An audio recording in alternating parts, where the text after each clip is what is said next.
The Caliph and the Moon-Faced Woman.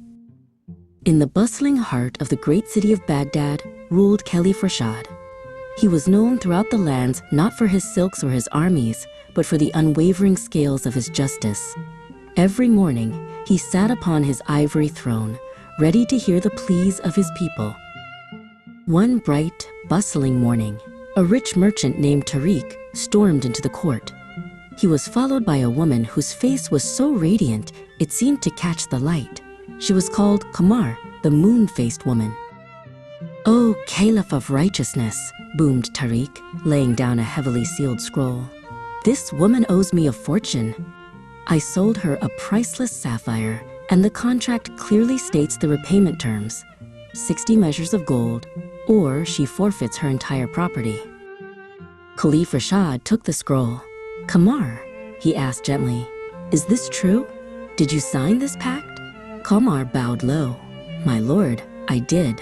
But Tariq tricked me.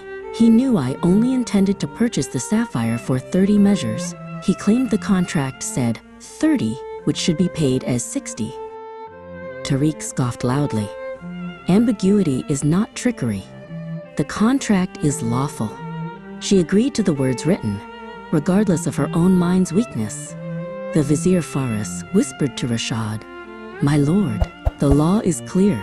A sealed contract is binding."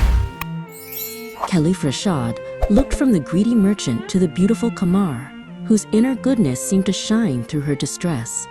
He knew that the letter of the law favored Tariq, but justice demanded a different path. Rashad tapped his chin thoughtfully. "Merchant Tariq, you demand repayment for a sapphire. Tell me, is the value of this woman's face, which is called the moon-faced, a treasure more rare than any jewel, written into the contract?"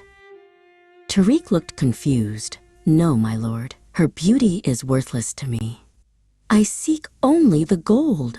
Caliph Rashad opened his eyes, now sparkling with resolution. "Then the contract is flawed and the debt is void." "Justice is not merely blind adherence to words," Rashad declared. "The price set was 60 measures. If you argue the sapphire is worth that, then Qamar's beauty, which surpasses all sapphires, must also be valued. You neglected to include the full worth of the person in the contract. Therefore, the contract is incomplete." The merchant left empty-handed, grumbling about fairness, while Qamar offered heartfelt thanks for the Caliph's wisdom. Caliph Rashad smiled.